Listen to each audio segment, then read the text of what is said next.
So it's morning here in Jakarta, so I will have to say good morning, but good evening to hmm you. And we're so happy Thank to you. have you here. How are you? Really, I'm how are good. you I'm good. doing? I just came back from a swim. I'm trying to learn to swim, Mm. so I can't say I came back from a swim, but I came back from trying to learn to swim. So trying to do that every day right now. Oh, that's good. That's good. I love this opportunity to talk to you because you were supposed to play your very first show in Jakarta in hmm March. And you're hmm actually the very first show that due to the pandemic, we had to, postpone. But then all this hmm happened. I was so ready to sing along to your songs. How did you feel about your tour being postponed so abruptly? It You was must have pretty, been. yeah, yeah. I mean, like it's my first tour ever too, you know. So it's like I was just about to experience and like mentally I was so prepared. I'm like, yeah, I'm going on Mm. tour. This is what's gonna be like. Like I was in such a like different mind state. And then to just like do like what 5 shows and everyone's like, yep, you gotta go home. Like 30, 40 shows left. And so it was like at first I was kind of like, damn, like that's so unlucky. I'm so unlucky. But then I like you just days later I was like, I should be grateful because some people lost their jobs, some people lost family members. Like I really didn't have it that bad compared to most people. And so just thinking about what I didn't lose and what I had made me feel a Mm. lot better. So quarantine happened, and how were you dealing with it? I mean, you said that hmm you discovered. It seems like you discovered a lot of things about yourself during this time as well. hmm What was one thing that you felt was the brightest light during all the time that perhaps during hmm the time when we were in strict quarantine, and maybe now it's not as strict as it was before? hmm What was for you the brightest light that made you smile every day? I think honestly, like once I kind of had kind of the freedom to do whatever I want because I guess I was off work. After like a couple of weeks of just not making music or working, it made me realize how much I really love what I do because I just went right back to doing that even though I didn't have to. It was just for fun. And it made me realize like, hey, I really chose the right career because like this is what I would be doing if I didn't have Mhm. to do it. So even though I already knew that, just that reminder was kind of a really nice, like, okay, I'm doing the right thing. It's cool. And you are, because it didn't stop you from releasing new music as well hmm during hmm quarantine. And Running on My Mind was your latest one. Hundreds of million streams on one platform alone. I just checked. Could you tell us why you enjoyed the song so much and why you felt like that was the perfect one for your fans to listen to at that moment in time? So the reason like I teased running on my mind like so long ago when I made It's Yeah. You and I kind of made those songs together. And so it's really was like a year-old song that should have come out a long time ago, but it just didn't, just because the last album sounded different and just all these like weird little things.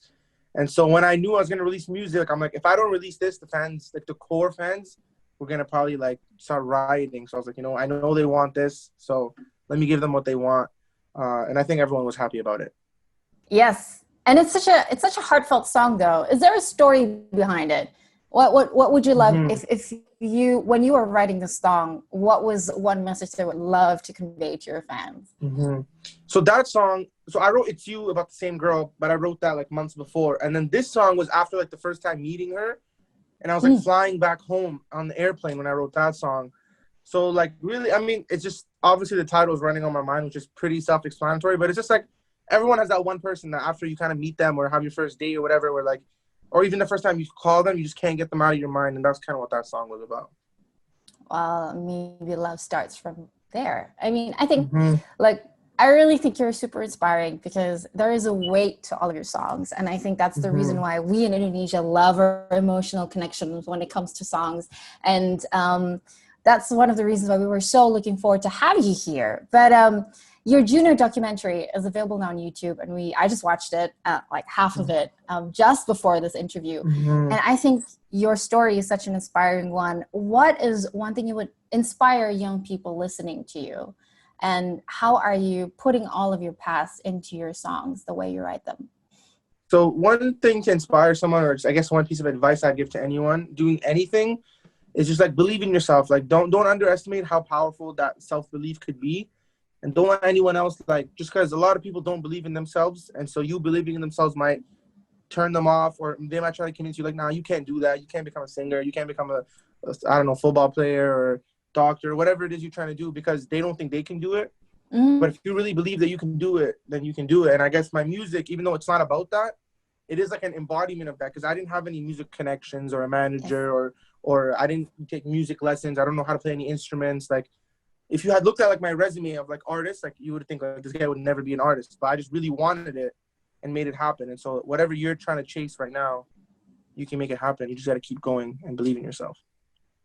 That is so good. So special because it's heartfelt because a lot of people, especially now, are really rethinking their goals in times like this where maybe a lot of things are changing. So you got to realize that this is the right thing for me. So hopefully a lot of people can be inspired to, I hope so. to realize the same. Well, okay. Rainy season in the tropics are back. And your songs are such a favorite because obviously it's the perfect song to listen to when it rains. Okay, this is one question I've always wanted to ask you just because your songs are always so perfect when it rains. According to you, what is one thing everybody should do when it rains? And it can be funny, it can be imaginative, you can be whatever you want to put it, however you want it to be. So this is me assuming you don't have like something important to do after, but my favorite thing to do, which I don't get to do often because I'm in LA right now. It doesn't really rain here, but just like sometimes it's cool to just go outside and just get wet. Like let the rain, because we're always so like hiding from the rain, umbrella, raincoat. But it's such a nice, beautiful feeling to just kind of like run in the street and like enjoy the rain and get wet. And it kind of reminds you of like when you were a kid, and it's just like this feeling of freedom, knowing that like, yeah, who cares? Like I'm gonna get wet, and like it's kind of like you're like society tells you not to do that, and it's just like. I think it's a good way to free yourself and it makes me feel free. I never was allowed to do that because my mom would like literally like not let me go and come back home. But now that I have my own house, the next time it rains, I'm gonna be out there with Ozzy, my best friend. Well, I hope you share it, and then I'll know. Yeah, of course. Anyhow, I feel like there's a completely different swag to you from your songs because this is the first time I'm meeting you. Because I've said before, your songs are weighted differently from the way you're speaking to me right now. Are your songs a special emotional let out for you personally to have your thoughts released, or what is your music to you? So to me, like as weird as it is, it's like music is what just kind of comes naturally to me. Like writing songs isn't really something I think about, it's something that's just like, as cliche it may sound, like I really think I was born to do it. Like I can make a song as easy as I can hold the conversation with you, So like I love to talk, I love to say things, I love to be creative. And so me making music, to me, it's literally like someone, like it's as normal as like some people are riding a bike, let's say, that's just what works for me. My brain just understands everything as a song. Like every movie I watch, every conversation I have, my brain thinks of it of like, oh, that could be a song lyric. Oh, that could be like this bus moving could be like the thing could be a melody. And so it's like, it's just natural to me. I don't know why or like how that happened, but my brain just thinks in music, which, yeah, I mean, is clearly a good thing for me. Which is a beautiful brain pattern to have because you see the world a lot more colorful than perhaps other people would. That is true. Yeah. Well, I'm glad to hear it. And wait, you just posted this. You've been teasing that you're releasing a new song this month, and you just posted this coming out this Friday is Welcome Back, featuring Alessia Cara. And I just want to say I'm excited because I'm looking at the picture and you're wearing sunglasses, you got that swag on. So what are you welcoming back? Who are you welcoming back with the song? And is there a new touch of Ali Gatie that we will get to hear in the song? Yeah, I mean, to answer the second question first, like, this song is very different. Once people hear it, they'll understand, like, it's more upbeat. It's less sad. It's still meaningful and powerful, and it's going to get you feeling something, but it's not going to necessarily want to make you cry like Moonlight or something would. And I wrote the song really honestly, like, it works as a love story, if that's what it feels to you. But to me, it was me welcoming back an older version of myself and kind of just reminding myself that, like, basically a happier version of myself, So it wasn't really welcoming him back. It was more letting him know that, like, even though he's not always here, when he comes back, it's great, and he should come back more. And when you listen to the song from that perspective, I think it is a lot more meaningful than just like obviously welcoming back a lover who's always in and out of your life. And that was the other side of the story. But it has like two meanings, this song. Oh, I can't wait because it's actually a really, really good thing to have, welcoming your old self to happiness. Life is full of ups and downs. And sometimes when we're so low, we tend to lose ourselves. It's true. We tend to forget to remind ourselves that, hey, there is a happier version of me. So exactly. This song, I think, is really perfect. Exactly. So is there, a story behind why you decided, what inspired you to move along writing the song? Yeah, honestly, like I wrote this song with Amy Allen. She co-wrote it with me, and we were just like making music, and then she had an idea of a song just called "Welcome Back." That's all. That's Mm. all she said.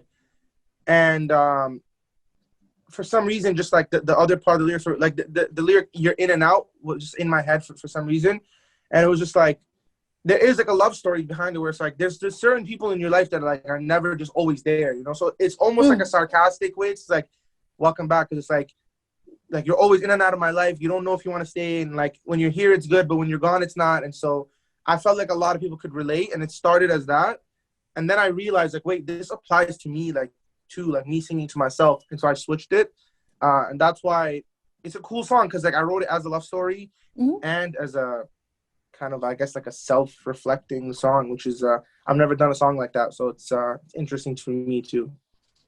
Well, it's going to be special for us to listen to it for sure. I So, hope so. anything else we can expect from you after, perhaps after Mhm. quarantine? Where is the first place you'll visit once international borders open? Will you give yourselves an extra long holiday, or do you think you'll get back to Mhm. tours straight away? Well, I feel like I have been on an extra long holiday, you know, so I don't know if I did go to Germany. I visited one of my closest friends who lives there, like kind of when the borders opened, because I'm from Canada, so the Canada and Germany, I guess, were cool. But where would I go? Honestly, I'm ready to go on tour. Like I'm just like I never toured ever, you know, so it's so exciting for me. But what can be expected is obviously a tour when I can do it. I don't know when, but my first album, it's done now, and there's more collaborations. I won't say who yet, but there's some exciting Mhm. stuff, and I think it's a big album, like long album compared to my last one, and there's a lot of different stories and different types of songs on there that I think there's a song for everyone on there. I'd hope is how I tried to kind of craft it. Do we have like an estimation of a release date? I mean, I'm hoping to get it out this year. That's the plan. But with COVID, like you really never know. I don't know if Yeah. another wave hits or like, but I'm hoping sooner than later. Right now, we're just focused on Welcome Back, you know, trying to get that heard. And then it shouldn't be too long after Welcome Back that the album comes.